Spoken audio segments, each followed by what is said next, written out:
माया है। माया का मतलब क्या है? माया ये सृष्टि का जितना विलास है ये सब माया के अंतर, यही माया के अंतर है। और उसी के स्वामी भगवान है, मायापति। तो मायापति भगवान है, इसलिए मायापति भगवान के जो सेवक हैं उनके साथ जब कोई माया करता है तो उल्टे उसी के ऊपर विपरीत प्रत्यंगिरा होकर के पड़ जाता। इसलिए गोस्वामी जी कहते हैं कि मायापति सेवक सन माया, मायापति सेवक सन माया, करई उलटी परई सुर राया, करई उलटी परई सुर राया, परई सुर राया, परई सुर राया। मायापति सेवक सन माया। भगवान के हम भक्त हैं। भगवान के भक्त क्या कहते हैं? कामदेव का वेग अपने शरीर में आते हुए देखकर भगवान का भक्त कहता है, मदन कामदेव मेरे शरीर से तू निकल जा, मेरे मन से तू हट जा, क्योंकि मेरे मन में भगवान मुकुंद का पदारविंद। मदन परिहर स्थितिं मदीये मनसि मुकुंद पदारविंद धाम्नि, मुकुंद पदारविंद धाम्नि मनसि मदीये मनसि, मुकुंद पदारविंद धाम्नि मदीये मनसि। आए मदन स्थितिम परिहर, हे कामदेव मेरे हृदय से तू अपना निवास हटा ले, मेरे हृदय से तू हट जा, मेरे मन से हट जा, क्योंकि मेरे मन में मुकुंद पदारविंद का निवास है। तो तू जानता है अभी तो तू शिव जी के तीसरे नेत्र से भस्म हुआ है, तो बिना शरीर का इधर उधर घुस रहा है लोगों के मन में अनंग होकर। हर नयन कृशानुना कृशोसी, हर नयन शिव जी के नयन के कृशानु मने अग्नि से कृश हो चुका है तू। हर नयन कृशानुना कृशोसी, स्मरसि न चक्र पराक्रमं मुरारे, मुरारे चक्र पराक्रमं न स्मरसि। जिन शिव के नेत्र की अग्नि से तू भस्म हो चुका है,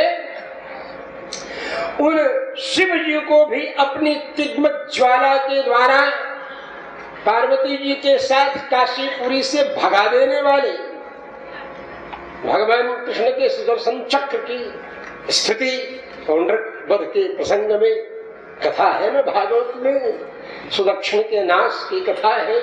और उसके बाद भगवान श्री कृष्ण के सुदर्शन चक्र के द्वारा काशीपुरी का दाह, और उसी अवसर पर पार्वती जी के साथ शिव जी का वहां से पलायन। उसके बाद भगवान की स्तुति करके भगवान के कृपा प्रसाद से पुनः काशी में भगवान की अनुमति से स्थापित। इसी का वर्णन करते हैं ना, निन्ने वन्ने वकाशी दव शिखि जटिल ज्योतिषा येन दाहम कृत्या वृत्या विलिल्य। वो तो मारण का प्रयोग कर रहा था, कृत्या का प्रयोग कर रहा था, और कृत्या आई भगवान की तरफ, तो कृत्या वृत्या उलट करके वहीं पहुंच गई, नाश किया। फिर भी सुदर्शन चक्र को तो अपना शिकार चाहिए, क्यों ऐसा हुआ? तो कृत्यावृत्या विलिले शलभ सुलभया यत्र चित्र प्रभावी रुद्रोप्यद्रेर्दुहित्रा सह गहन गुहाम यद्भयाद् अभ्ययासी दिश्याद् विश्वार्चितो वह सशुभमनिभृतम् शौरिहेति प्रतापः। सुरस्य गोत्रापत्यं पुमान् शौरि सूरसेन विना प्रत्ययं पूर्वोत्तर प्रयोगरूपो वक्तव्यः।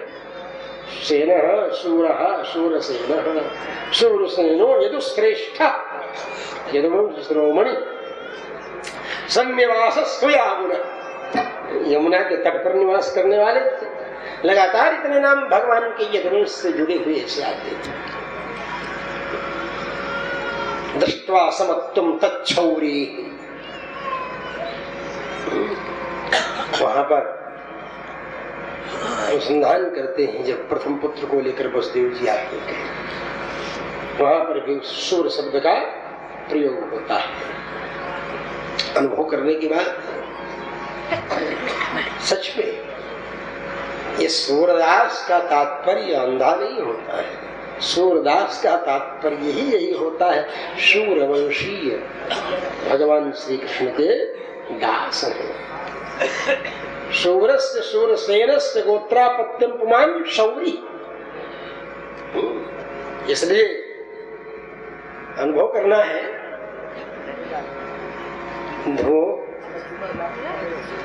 भगवान सुदर्शन शत्रु का संहार करते और साक्षात सुदर्शनस्तावत् निम्बार्कार्यो महामुनि। भगवान निम्बार्काचार्य जी साक्षात सुदर्शन तेज। और जब पूज्य श्री श्री जी महाराज का गोल्डन जुबली स्वर्ण जयंती महोत्सव मनाया जा रहा था निम्बार्क नगर में, सलेमाबाद जिसको आप कहते हैं, निम्बार्क नगर में जब मनाया जा रहा था तो उस समय ऐसा अद्भुत दृश्य था मंच का। यही था मंच को। वाह क्या बात। इतने वर्षों में यहाँ आया और सरोवर के किनारे ही रुका हुआ था पास में। वहाँ कमरे हैं, एंट्री करते ही एक दाहिनी तरफ रूम है, उसमें छावनी के महाराज जी रुके थे। और अंदर और जाकर के लेफ्ट साइड में जो रूम है उसमें रुका था यह रामानुदास। और जब निकल करके साथ ही जाते थे मंच पर, छावनी के महाराज जी के साथ ही हम लोग जाते थे। और वहाँ संचालन करने वाले संस्कृत में भी संचालन करते थे, वो दाढ़ी वाले थे। क्या नाम था उनका? मुरली मनोहर शरण जी। उदयपुर वाले मुरली मनोहर शरण जी। तो वो संचालन कर रहे थे, बड़ा मजेदार संचालन कर रहे थे। बहुत आनंद आता था उनका संचालन सुनकर के, मुरली मनोहर शरण जी का। और वो संचालन करने में इतने माहिर थे कि कौन सा वक्ता बोलने वाला है उसके नाम की उद्घोषणा करने के पहले इतना ज्यादा उसमें पावर भर देते थे अपने संचालन के द्वारा कि वो अपने हाथ उद्वेलित होने लगता था बोलने के लिए कि अभी जल्दी खत्म करें और मैं अभी बोलना प्रारंभ करूं। ये कला थी मुरली मनोहर शरण जी के अंदर। ये अनुभव किया था उस समय। जैसे गाय को दुहने के पहले ग्वाला गाय को पन्हवाता है ना, पन्हा जाती है गाय, जब बछड़ा छोड़ता है तो बछड़ा के लिए दूध देना शुरू करती है और बस वो अपनी वचन बात बैखरी कहिए, अपनी बात बैखरी के माध्यम से ऐसा संचारण करते थे कि अपने आप दूध झरझराने के लिए वक्ता अपने आप तैयार हो, और जैसे दूध झरझराने के लिए तैयार हो तो पट से अपना हट जाते थे और माई उसके सामने लग जाता था।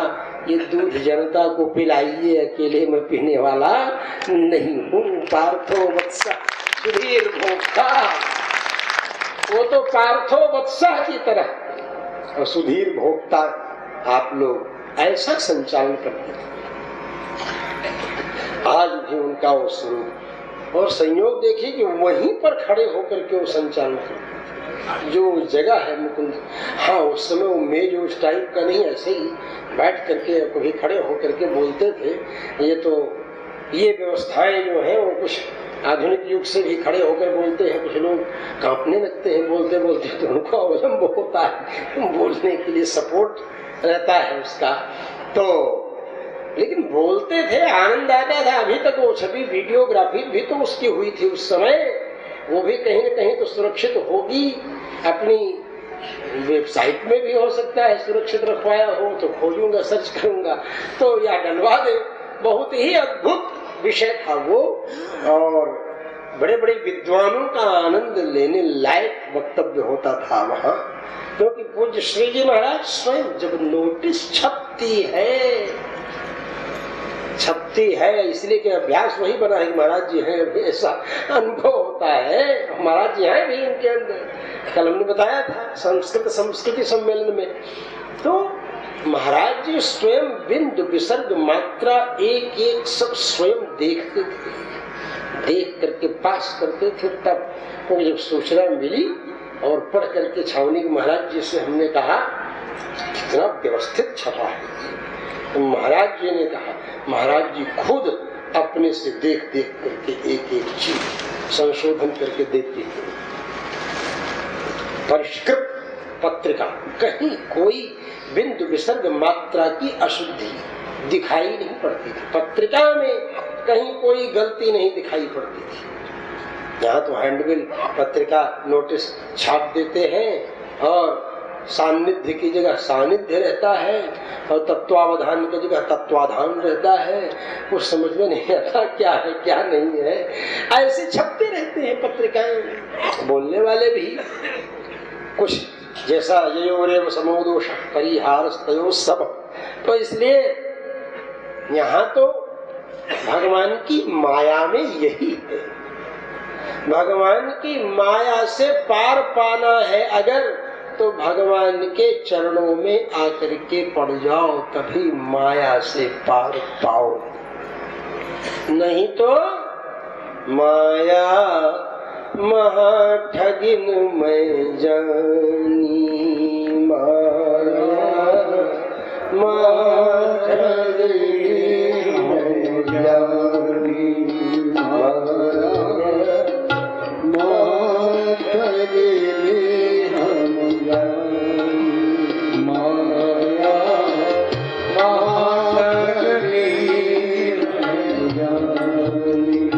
माया बहुत बड़ी ठगिन है, ठग लेने वाली है। ये किस रूप में कब किसको ठगेगी, यहाँ तक कि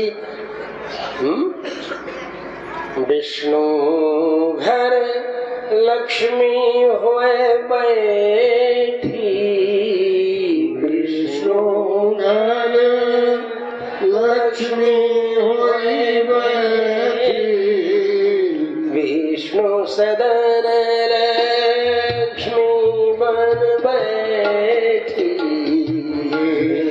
सदन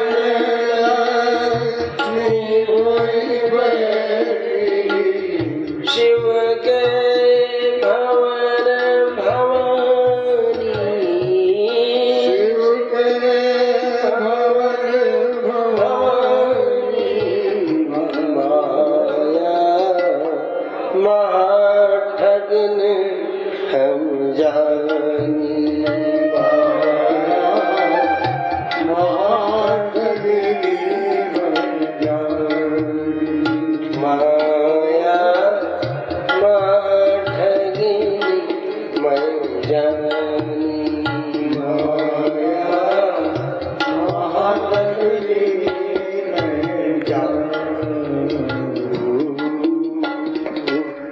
माया है ना, इस माया के विभिन्न रूप हैं।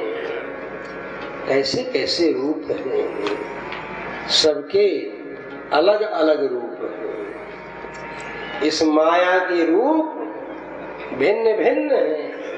कहीं अंधेरे के रूप में है तो कहीं उजाले के रूप में है, कहीं गरीब के रूप में है तो कहीं अमीर के रूप में है, कहीं ज्ञान के रूप में है, मतलब दुनियावी ज्ञान के रूप में है, और कहीं अज्ञान के रूप में है। माया किसको वश में नहीं करती, माया सबको वश में करती है। ये संसार है, माया के विविध रंग हैं। दुरंगी माया कहते हैं ना इसको। जग है ये दुरंगी माया, मन मूर्ख क्यों भरमाया। जग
कमलिया